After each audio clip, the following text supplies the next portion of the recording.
देखिए, जैसे आप में से कई लोगों को पता होगा, पिछले समय में किशनगढ़ एरिया में एक वीआईपी ट्रेड करके फर्जी जो कंपनी होती है, जो मल्टी लेवल मार्केटिंग टाइप की कंपनी होती है, मल्टी लेवल मार्केटिंग टाइप की नहीं बल्कि ये मल्टी लेवल इन्वेस्टमेंट टाइप की जो कंपनी थी, इसने काफी सारे आमजन से पैसे इकट्ठे किए और पैसे इकट्ठे करके जो इसके फाउंडर्स थे वो यहाँ से भाग गए थे।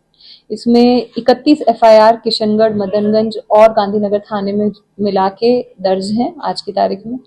और इसमें जो मुख्य आरोपी था, दो मुख्य आरोपी हैं जिनको आज गिरफ्तार किया गया है। एक का नाम लोकेश चौधरी है, एक का नाम धीरज गठानी है। ये काफी समय से हमारी टीम इनको ढूंढने का प्रयास कर रही थी और टीम ने काफी मेहनत करके और काफी मल्टीपल प्रदेशों का ये ऑपरेशन था और पिछले कई महीनों से इसके पीछे पीछे चलते थे। आज ये सफलता हाथ लगी है। इनके ऊपर 25-25 हजार का इनाम भी किया हुआ था इनकी क्राइम को देखते हुए।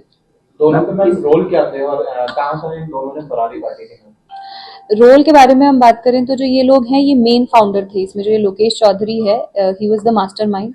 इन लोगों ने कंपनी बनाई जिसका नाम वीआईपी ट्रेड रखा। तो पहली चीज तो ये है कि एक्चुअली कोई कंपनी है नहीं, ये पूरी तरीके से एक फ्रॉड, इन्होंने एक छलावा क्रिएट किया। वीआईपी ट्रेड नाम की कोई कंपनी कहीं पर जेन्युइनली रजिस्टर्ड नहीं है। उसके बाद इन्होंने जो एक प्रमोशनल प्रेजेंटेशंस हैं और जो मटेरियल है वो क्रिएट किया और उस मटेरियल के अंदर इन्होंने इस तरीके से लोभ दिया लोगों को कि अगर आप आज पैसे लगाएंगे तो वो साल भर में 2 साल में आपको दुगने तिगने होकर मिल जाएंगे और महीने का 8 से 12% का आपको इसमें ब्याज मिलेगा। और जब सिक्योरिटी के रूप में ये खाली चेक या फिर किसी जमीन का जो है वो सौदा करके लोगों को देते थे। इसमें ये ना केवल ज्यादातर ट्रांजेक्शन ये कैश में करते थे, पर इन्होंने बिटकॉइंस जो होते हैं जिसके अंदर बियांसी करके एक क्रिप्टो करेंसी है, उसका भी इन्होंने यूज किया है और इस तरीके से इन्होंने लोगों को छलावा किया है। इसमें सबसे टॉप पे जो था ये लोकेश चौधरी था और उसके साथ जो फाइनेंसिस वाला सारा काम देखता था ये धीरज गिठानी करके करता था। और अगर हम फरारी काटने की बात करें तो इन्होंने अलग अलग प्रदेशों में, मध्य प्रदेश, महाराष्ट्र, गुजरात, इस नॉर्थ के पूरे रीजन के अंदर फरारी काटी है। अब तक यह सामने आया है। बाकी इनसे पूछताछ में डिटेल की पता की जाएगी कि कब कब ये कहाँ कहाँ रहे हैं। ये जो कंपनी है वीआईपी ट्रेड वाली, ये है लगभग 1 से 1.5 साल से एक्टिव, लगभग 1 साल से एक्टिव थी। पिछले 6 महीने से तो ये जब से पुलिस ने मैं इसमें ये मेंशन करना चाहूंगी कि हमारे कॉग्निजेंस में जब ये मैटर आया तो पुलिस ने प्रोएक्टिवली इसमें लोगों को समझाइश करके और तब मुकदमे दर्ज कराया और उसके बाद ये पूरा का पूरा एक्सपोज हुआ और एक्सपोज होने के बाद ये लोग यहाँ से फरार हुए। देखिए, जैसा मैंने आपको कहा कि जो शुरुआत में बात आई है उसमें ये प्रमुख आरोपी हैं। इनसे अनुसंधान करके और ज्यादा स्पष्ट होगा कि और कौन कौन लोग किस किस प्रकार से संलिप्त थे। तो बाकी अनुसंधान हरी डायरेक्शन में किया जा रहा था, पर इनको अरेस्ट करना हमारा फोकस था और जो अब हमें सफलता प्राप्त हो गई है और इनसे पूछताछ करके ये जो पूरा नेटवर्क है ये क्लियर होगा। पढ़े लिखे कहाँ तक है डिग्री तो मुझे नहीं पता है इनकी, लेकिन मैं ऐसा आशा करती हूँ कि 12वीं तो पढ़ी हुई होगी। पर वैसे कोई मोबाइल की रिपेयर वगैरह पे काम करते थे। अगर आपको मोबाइल रिपेयर पे काम करते थे ना, दुकान थी एक, शुरुआत में थी। उसके बाद अब क्या, अब तो जब से ये पिछले 1 साल से तो यही काम कर रहे थे। अगर आपको फिर भी डिटेल्स चाहिए तो पता करके डेफिनेटली हमारी टीम आपको बता देगी कि इनकी कितनी पढ़ाई थी। जी, सॉरी, देखिए पुलिस है, हम हमारा काम पकड़ने का है, वो नेटवर्क क्लोज करते हैं, हम नेटवर्क खोलते हैं। हमारा जो अनुसंधान के अंदर हमने विशेष टीम गठित कर रखी थी, इस पूरी टीम ने बहुत मेहनत की है। एसएचओ गांधीनगर के निर्देशन में एडिशनल एसपी ग्रामीण और सीओ अब ट्रांसफर हो चुके हैं। सीओ किशनगढ़ जो हमारे आईपीएस अधिकारी अभिषेक अंदासु थे, उन्होंने भी इस पे काफी एफर्ट किया था पूरे के पूरे उस पे।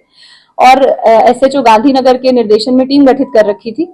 हमें समय समय पर इनकी लोकेशन की सूचना अपने जो खुफिया तंत्र होता है, जो सूचना तंत्र होता है, उसके थ्रू मिली, लेकिन थोड़ा लेट मिल रही थी। इस वजह से ये आगे आगे चल रहे थे और इस बार हमें सही समय पर सूचना मिली तो हमें सफलता प्राप्त हुई है। जी, अजमेर के अलावा भी इनके खिलाफ बाहर भी कई 15 से 20 मुकदमे दर्ज है, तो क्या पूरे अंतरराष्ट्रीय गैंग जैसी बात कहने से पहले मैं ये कहूंगी कि अभी अनुसंधान करके हम स्पष्ट करेंगे कि कहां कहां तक इन्होंने कितना किन किन लोगों से क्या कर रखा है। कब दर्ज हुई थी इसमें जो टोटल मैंने आपको जैसे बताया अब तक 31 मुकदमे दर्ज हैं और पीड़ितों की संख्या है वो उससे कहीं ज्यादा है। और जो पहली एफआईआर है वो माह फरवरी में दर्ज हो गई थी। जी। और भी कोई है करोड़, कितने करोड़ का लेन देन हो गया मैडम?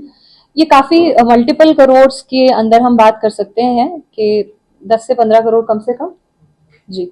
200 करोड़ की बात आई है सामने आ रही है अभी 200 करोड़ तो एक तो मैं ये कहना चाहूंगी कि अभी अनुसंधान का विषय 200 करोड़ जैसे नंबर पे पहुंचने के लिए हमारे पास सफिशिएंट एविडेंस अभी नहीं है। हम सभी लोगों से कैलकुलेट करके किसने कितने पैसे लगाए हैं और कई बार पैसे जो रिटर्न हुए हैं उन सभी चीजों को कैलकुलेट करके एग्जैक्ट अमाउंट जो है वो कैलकुलेट कर रहे हैं। और अब ये जब हमारे सामने आ गए हैं तो ऐसा भी हो सकता है कि जो कई पहलू जो अब तक हमारे सामने नहीं आए थे वो इनसे पूछताछ के बाद हमें क्लियर होंगे। और जहां तक रिकवरी की बात है वो अनुसंधान के बाद सर्टेनली इन्होंने ये जो पैसे लिए हैं ये किन चीजों में डाले हैं उसके आधार पर इनसे रिकवरी भी की जाएगी। और जो नए कानून है उसके अंदर जो प्रोसीड्स ऑफ क्राइम है उसको कुर्क करने का प्रावधान भी है और वो प्रावधान भी अमल में लाया जाएगा। नेटवर्क राजस्थान में किशनगढ़ के अलावा कहाँ रहा इनका? ये अभी तक जितनी अनुसंधान में बात आई है ये किशनगढ़ में ही कॉन्सेंट्रेटेड रही है। ये जो लोकेश चौधरी है ये किशनगढ़ का ही नेटिव है, इधर ही रहता था, तो इसी एरिया के लोगों को इसने अपने इस पूरे जाल में फंसाया है। कुछ राजनेताओं का नाम आ रहा है मैडम इसके अंदर के राजनेताओं की छायापरस्ती थी। और आपकी जो पहली एफआईआर के बाद पुलिस एक्टिव कौन से महीने में हो गई थी मैडम? एफआईआर जैसा कि मैंने आपको कहा कि एफआईआर दर्ज ही पुलिस के एक्टिव होने पर हुई है। पहली चीज तो ये है, तो जब से एफआईआर दर्ज होने से पहले से पुलिस एक्टिव हो गई थी, दर्ज होने का इंतजार पुलिस ने नहीं किया था। एक चीज ये है। दूसरी चीज ये है कि बाकी सारा अनुसंधान जो है वो जारी है और अनुसंधान के बाद ही किसी के ऊपर भी आरोप प्रत्यारोप लगाए जा सकते हैं। ये मेन आरोपी थे, इनको आज गिरफ्तार किया गया है, इनसे अनुसंधान किया जाएगा और जिसकी भी जैसी भी भूमिका आएगी उसके खिलाफ कार्रवाई की जाएगी। अगर आप ये वीडियो YouTube पर देख रहे हैं तो हमारे चैनल को सब्सक्राइब कर बेल आइकन दबाएं और Facebook पर देख रहे हैं तो हमारे पेज को लाइक करें।